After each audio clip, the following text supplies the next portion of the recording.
everyone, my name is Maddie and welcome back to Practically Perfect Planning.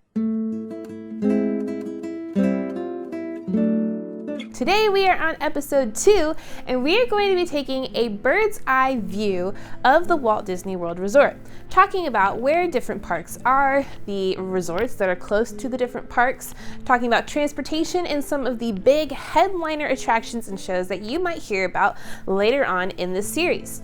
We're hoping that we can give you a big picture look at all the things happening at the Walt Disney World Resort, so that when you hear about them later, you can go, aha, I've heard about that before, I know it's in this location. All right, so let's go ahead and jump in to our bird's eye view of the Walt Disney World Resort. Now this is something that you can actually find on the My Disney Experience website. All you have to do is go to Park and Tickets, click on Maps, and it'll bring you right to this page.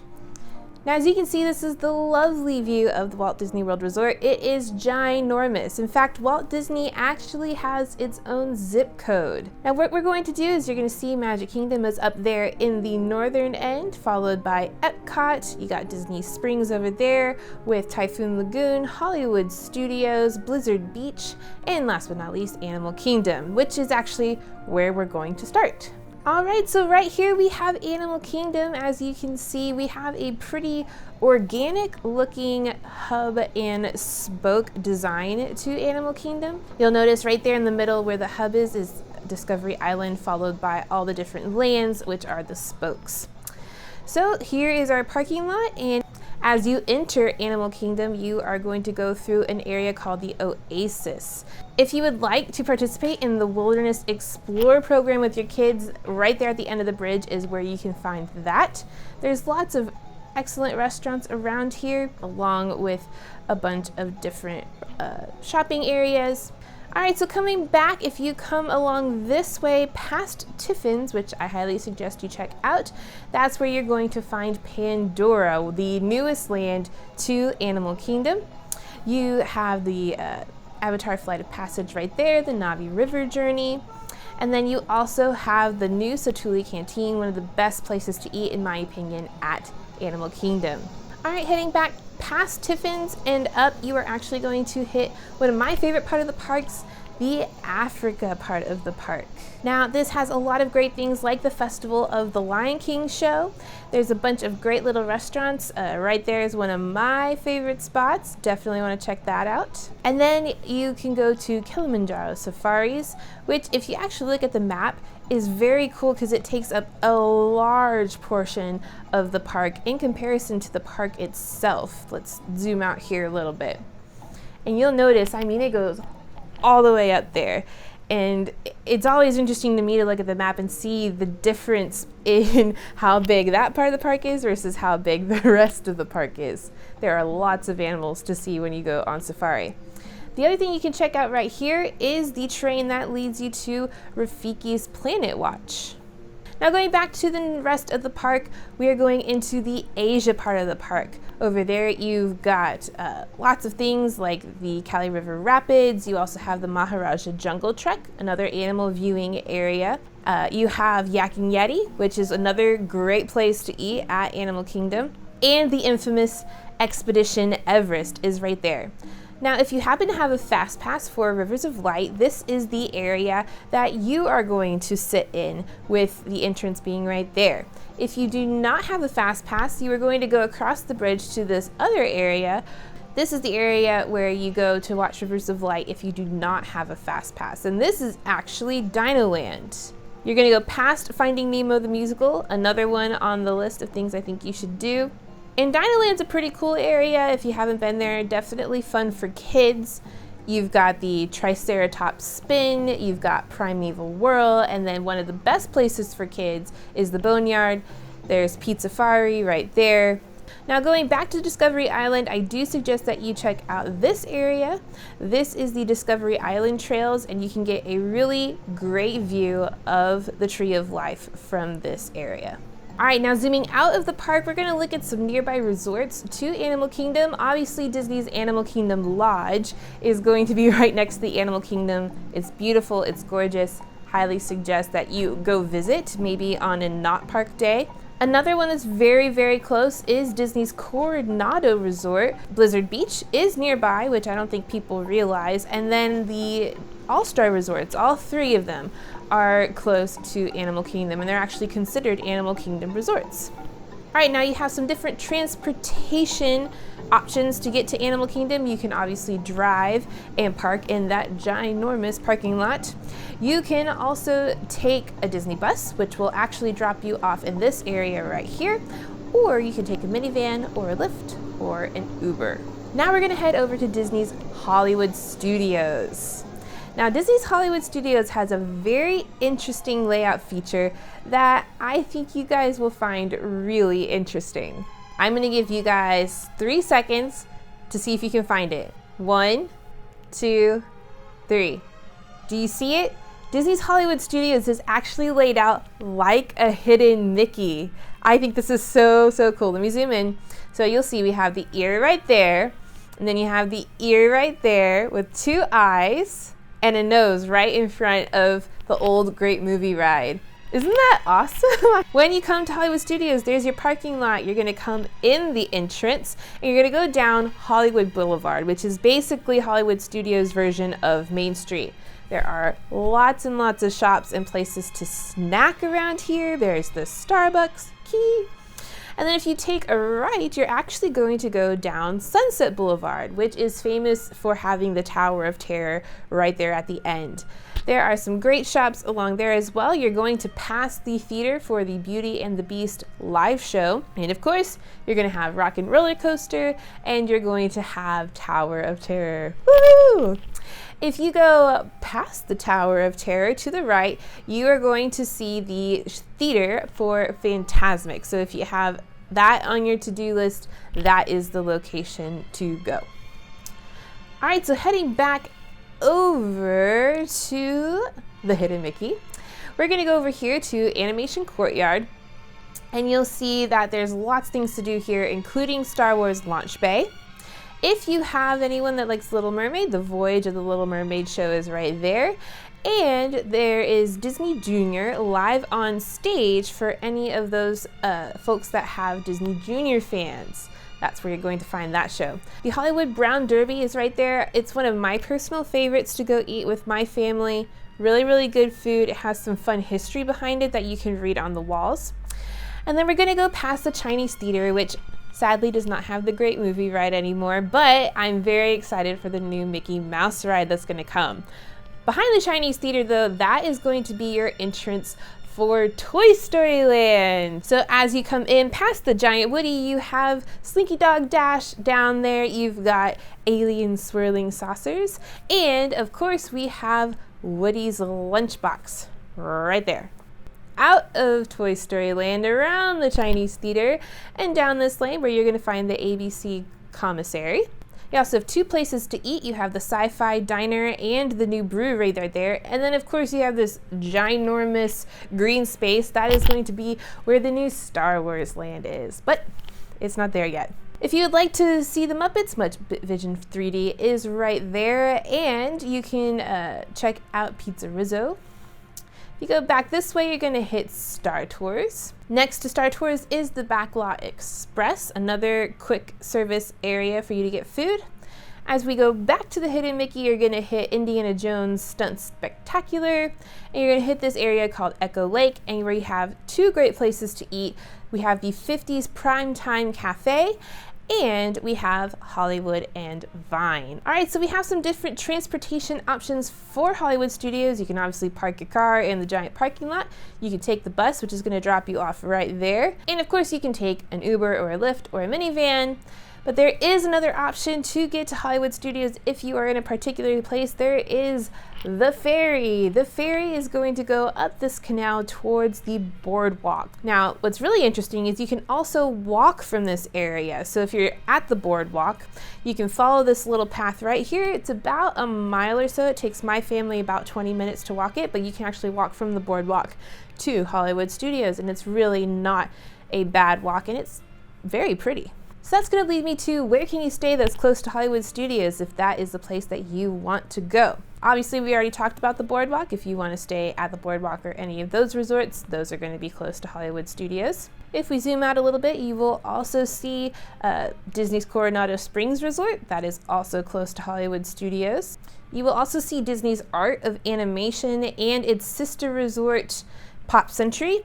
You can also see that Caribbean Beach is close to that park, as well as, of course, the All-Stars. All right, let's go to one of my favorite parks, Epcot. Now, Epcot has an interesting layout. It kind of looks like a double lollipop with a lollipop in the center and a lollipop at the bottom. But you got this giant parking lot as always, and you have the entrance of Epcot that leads you straight past the iconic Spaceship Earth. Now, as you go past Spaceship Earth, it's going to lead you into the place that is labeled Future World.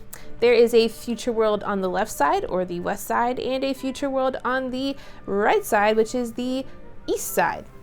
If you go to the left side or the west side, you are going to have 3 pavilions. You're going to have the sea, you're going to have the land, and you are going to have the Imagination Pavilion. You're going to find Nemo there, Soarin' is over here at land. These are the Disney greenhouses that you can go through if you do the Living with the Land ride, and then of course, Journey with Figment at Imagination. If we go to the other side or the east side, you're going to have the new Guardians of the Galaxy ride. Very, very exciting. Right next to that is the old Bodyworks Pavilion. That place has now become a festival center for Festival of the Arts, Flower and Garden, Food and Wine. Anything extra that's going on at Epcot, that is going to probably be headquartered at that building. Next to that building is Mission Space. And next to that is one of my favorites, Test Track, and you see the track coming out right there. Now in this middle area of Epcot, you have the Electric Umbrella, which is a quick service restaurant, and as always, Starbucks. And if you go past the fountain, you're going to actually enter World Showcase. All right, now World Showcase is one of my favorite places to go because it's like traveling around the world. You have 11 different countries that you can visit: Canada, United Kingdom, France, Morocco, Japan, America, Italy, Germany, China, Norway, and Mexico. I love being able to go around and see all the different places. There's a couple of different shows at Canada, France, and China, and then there's, of course, Frozen Ever After at Norway and the Three Caballeros at Mexico.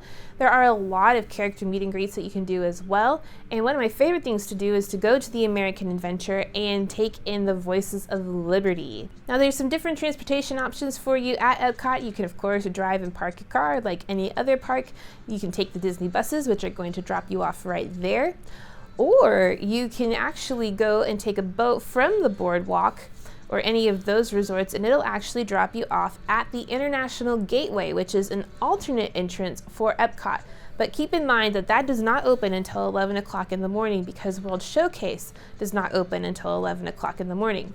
If you're staying at the boardwalk, you can actually walk straight from your resort to the International Gateway. Now you'll see this lovely track going on over here. This is one of the best ways to go to Epcot in my opinion, and it is via monorail. Around that whole circle is where the monorail goes, and it actually gives you kind of like a preview of Epcot before you actually arrive at the station.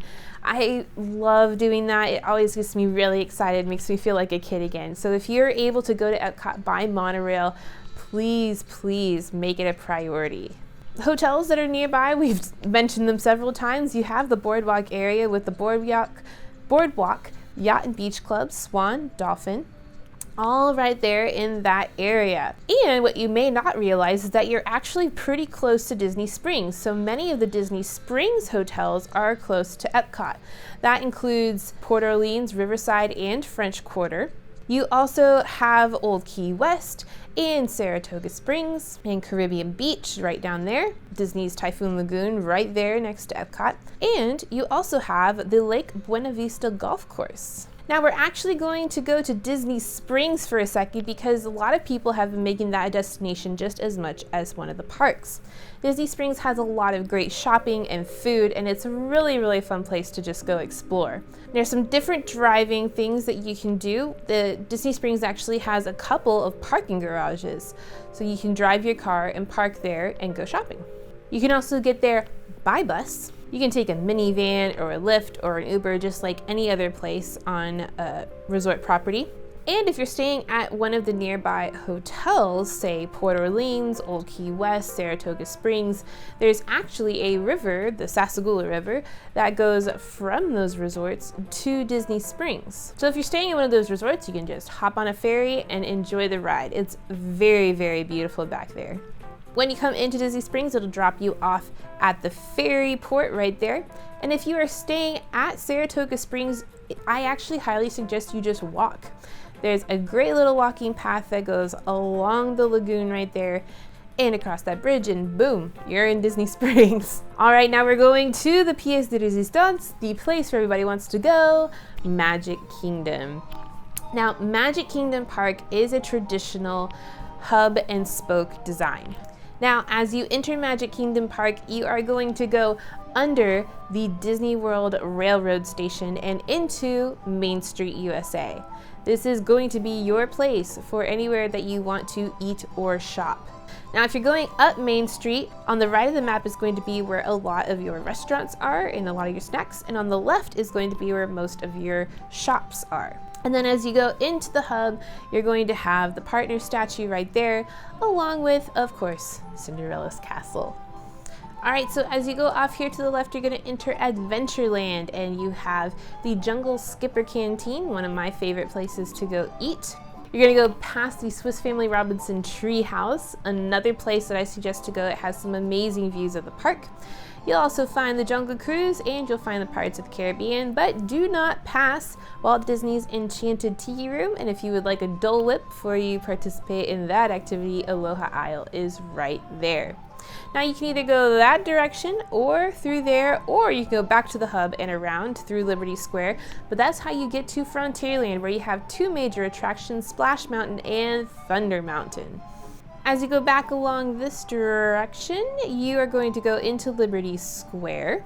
This is the place where you can get on the ferry boat. And if you would like to enjoy Tom Sawyer Island, you can actually get to Tom Sawyer Island right here. Now, in Liberty Square, that's where you're going to be able to get the Muppets, the History of the USA According to the Muppets. I think it's hilarious, and I think everybody should go see it. You also have the Hall of Presidents, and if you go up that direction, you are going to find the infamous Haunted Mansion, another one of my favorites. Now, coming back this way, you can actually go through the castle, or you can go up and around past the Tangled Toilets where Rapunzel's Tower is, and that is going to be your classic Fantasyland area. This is going to have a lot of your classic dark rides. You're going to find It's a Small World, Peter Pan's Flight. If you want to do Mickey's PhilharMagic, that's going to be right here. Princess Fairy Tale Hall is right there. And of course, Prince Charming's Carousel. And then going into the new Fantasyland expansion, this is where you're going to find things like Seven Dwarfs Mine Train.